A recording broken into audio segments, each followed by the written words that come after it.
Num mundo repleto de arquitetura magnífica, destacamos hoje a vida e obra de Don Ruskin, um pioneiro no entendimento do patrimônio e restauro. Bom dia, turma. Bom dia. Bom, hoje nós vamos falar sobre um famoso crítico da arte. Confesso que vai causar um conflito de opiniões entre vocês, então estejam preparados.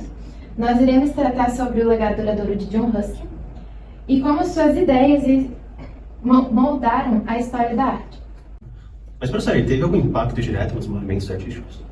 Bom, de certa forma, sim. Ruskin deixou um legado profundo.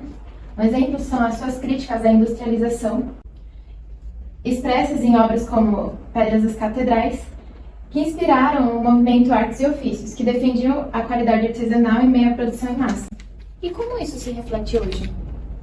Bom, isso influenciou na preservação das tradições artesanais e movimentos contemporâneos. E isso valorizando a produção sustentável também. Mas e a ligação dele com as artes visuais? Bom, Ruskin ele influenciou também a estética pré-rafaelita e as discussões sobre integridades artísticas. Parece que Ruskin transcendeu a arte influenciando questões sociais também. Com certeza, suas preocupações sociais e ambientais ecoam em movimentos contemporâneos de justiça social e ambientalismo. Bom, o legado de Ruskin é vasto e muito duradouro, inspirando gerações a refletir sobre a interseção entre arte, sociedade e meio ambiente. A atividade que eu vou propor hoje para vocês é que vocês saiam hoje da sala de aula e estudem um pouco sobre ele e tragam as opiniões de vocês na próxima aula para a gente poder fazer um debate sobre isso. Perfeito. Tá, gente?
John, meu filho, você passou o dia inteiro nesse desenho.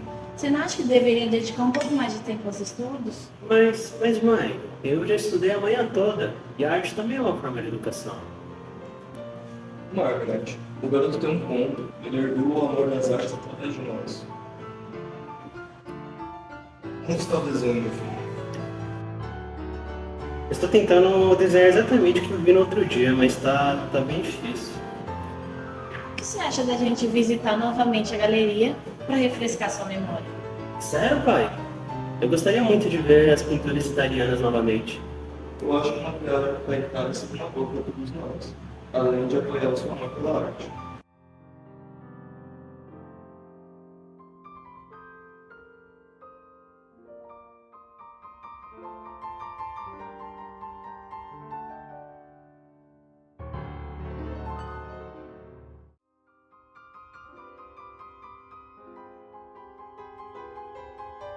Nostálgico, medievalista e convicto, temia a perda da memória e da verdade que a Revolução Industrial trazia a um novo mundo. Pensava combater o crescimento da indústria com o trabalho artesanal e único. Sobre arquitetura escreveu As Sete Lâmpadas da Arquitetura, em 1849, e As Pedras de Veneza, de 1851 a 1853. Introduziu no campo teórico da arquitetura as ideias de verdade estrutural, verdade dos materiais e zero arquitetura como resposta ao contexto. Sobre estes conceitos enfatizaremos uma das mais importantes para sua teoria e legado: As 7 lâmpadas da arquitetura.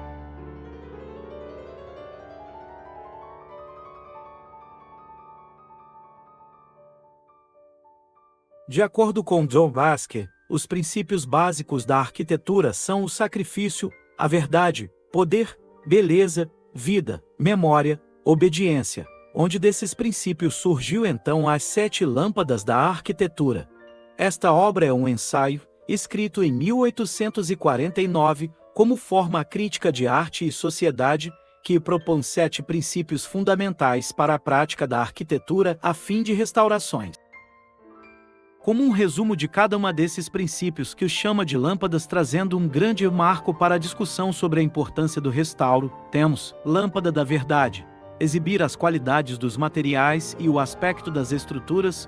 Ruskin enfatiza a importância da verdade na arquitetura, defendendo que os materiais e a construção devem ser honestos e expressar sua verdadeira natureza, em vez de imitar outros materiais ou estilos.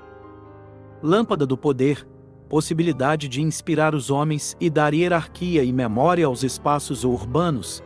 Ele argumenta que a arquitetura deve ter a capacidade de inspirar e elevar as pessoas, tanto esteticamente quanto moralmente. Isso envolve a criação de espaços que evocam sentimentos de admiração e reverência. Lâmpada da beleza, proporção, adequação e simplicidade são as regras da natureza que devem inspirar a arquitetura. Ruskin valoriza a beleza na arquitetura, mas define-a não apenas em termos de estética superficial, mas sim como a expressão da harmonia, integridade e adequação do projeto. Lâmpada da vida, inserir alguma diversidade e vida nova, em meio à repetição dos modelos históricos. Ele enfatiza a importância de projetar espaços que sejam funcionais e adequados às necessidades humanas, reconhecendo que a arquitetura deve servir as pessoas e promover seu bem-estar físico e emocional. Lâmpada da memória, restauro e conservação, respeitar as manifestações do tempo sobre a matéria, conservando-a sem, contudo, reconstituí-la. As marcas do tempo dignificam a obra. Ruskin destaca a importância de preservar e valorizar a história e a tradição na arquitetura, argumentando que os edifícios devem refletir a cultura e o contexto histórico em que são construídos. Lâmpada da obediência, obedecer aos contextos físico e sociocultural do lugar. Ele sugere que os arquitetos devem respeitar as leis da natureza e as condições do local ao projetar edifícios, evitando intervenções que causem danos ambientais ou sociais. Lâmpada do sacrifício. Ser dedicado ao ofício é respeitar a inevitabilidade da arquitetura no mundo. Ruskin encoraja os arquitetos a projetar para o futuro, considerando o impacto de suas obras nas gerações futuras e aspirando a criar espaços que contribuam para um mundo melhor e mais sustentável. Ruskin estabeleceu uma analogia com a biologia, ao comparar a vida de um edifício à vida de um ser vivo, quando ao nascimento se sucede um tempo de vida e por fim a morte inevitável. A efemeridade é o que dignifica a vida. Por isso, defende um anti-intervencionismo radical. O trabalho das gerações passadas confere aos edifícios que nos deixaram um caráter sagrado. As marcas que o tempo neles imprimiu fazem parte de sua essência. Infere que ninguém tem o direito de intervir nos monumentos do passado, dizendo nós não temos o mínimo direito de fazê-lo. Eles não nos pertencem. Pertencem em parte àqueles que os edificaram, em parte ao conjunto das gerações humanas que virão depois de nós. Ruskin entende que, no início da vida do edifício, enquanto seu arquiteto ainda vive, ele pode decidir fazer alterações em sua criação. Após a morte do arquiteto, o edifício passa a ser propriedade da história e assim seguir, sem quaisquer intervenção. Para Ruskin, a restauração da matéria degradada significa a mais completa destruição que um edifício pode sofrer. A coisa é uma mentira absoluta, o projeto restaurador é um absurdo. Restaurar é impossível. É como ressuscitar um morto. Contudo, defende que os edifícios devem ter a maior durabilidade possível. Logo, entende que a manutenção periódica é imprescindível. Cuidai bem de vossos monumentos, e não vos será preciso restaurá-los depois. Ruskin determina que As operações de conservação se limitam a substituir as pedras gastas por novas, no caso em que estas sejam absolutamente indispensáveis à estabilidade do edifício, a escorar com madeira ou metal as partes suscetíveis de desabamento. A fisar ou cimentar em seu lugar as esculturas prestes a se desprender e, de modo geral, a arrancar as ervas daninhas que nascem nos vãos das pedras e a desobstruir os condutos pluviais. Mas se o edifício estiver arruinado, não deve ser reconstruído. Para Hansken, os maiores temores em relação aos restauradores eram percorrerem a esquematismos mal compostos de partes arruinadas, apagarem da forma eventos importantes da história do edifício. O que há de comum às duas posturas é a boa intenção. As piores obras são sempre as que são feitas com as melhores intenções. Mas a pior das mortes é a anunciada. Ela é anunciada nas normas dos homens, que estabelecem o princípio de que trocar uma arquitetura por outra é um bom negócio. É conhecida pelas alcunhas de progresso, demanda habitacional ou, simplesmente, investimento imobiliário. Independentemente do nome que receba, a anunciada é a rainha das mortes arquitetônicas. Contra ela nossas rezas, esconjuro. Enfatizando ao todo a não restauração por substituição de matéria àquele edifício, salvo casos de manutenção periódicas e necessárias, que a restauração desconstruirá o original e natureza do tempo, sobre aquela obra, dizendo como que aquilo sirva de lição para os novos arquitetos da época que se queiram as próximas obras duradouras, que as realizem com materiais e formas resistentes ao tempo até que não possam mais, e tratá-las como templos a fim de preservá-las de modo natural.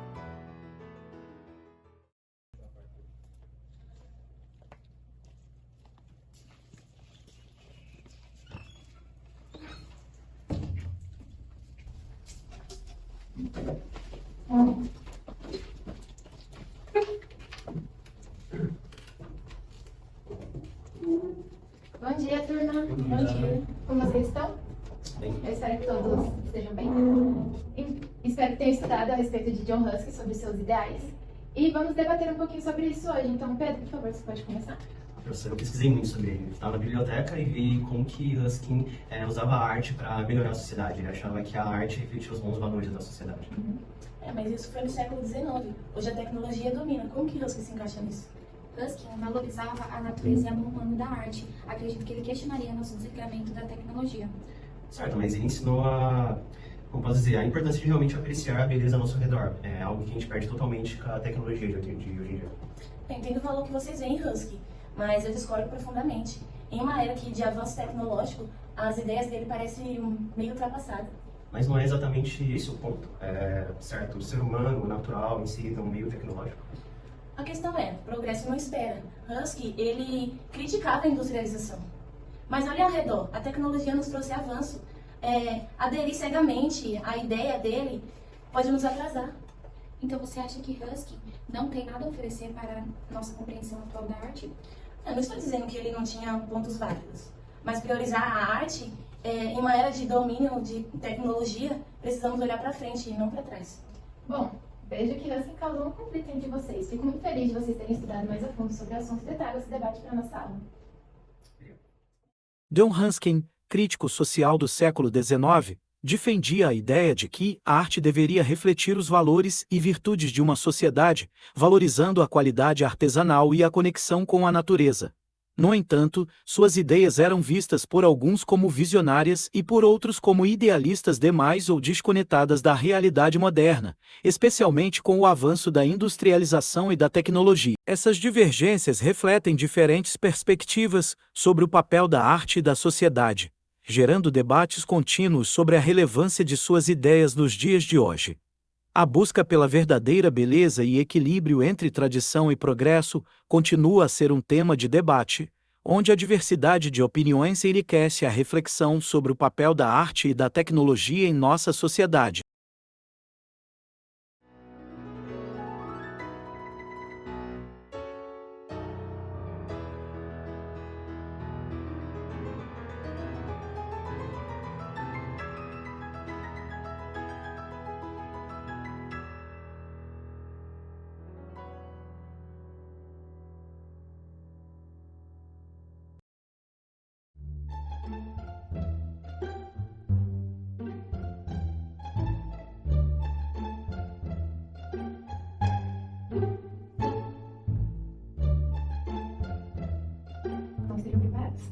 Bom, vamos falar sobre o legado duradouro de John Ruskin e como suas ideias moldaram a história da arte. Pra frente. Sorrindo, sorrindo. Bom, vejo que vocês estudaram bastante sobre o assunto, fico muito contente. Então, não entendeu?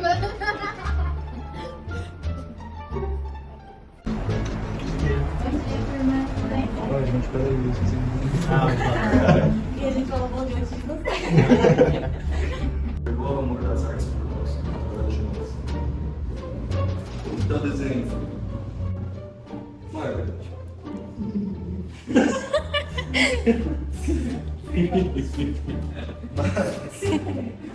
Margaret.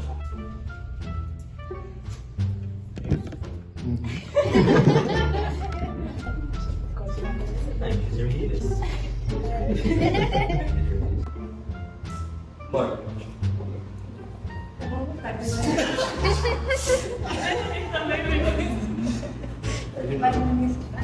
Pode. Você pausou?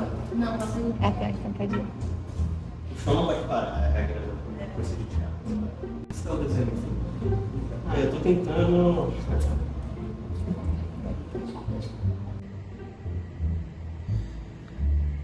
É isso mesmo. Como eu gosto desse mesmo. Perdeu o amor das artes através de nós.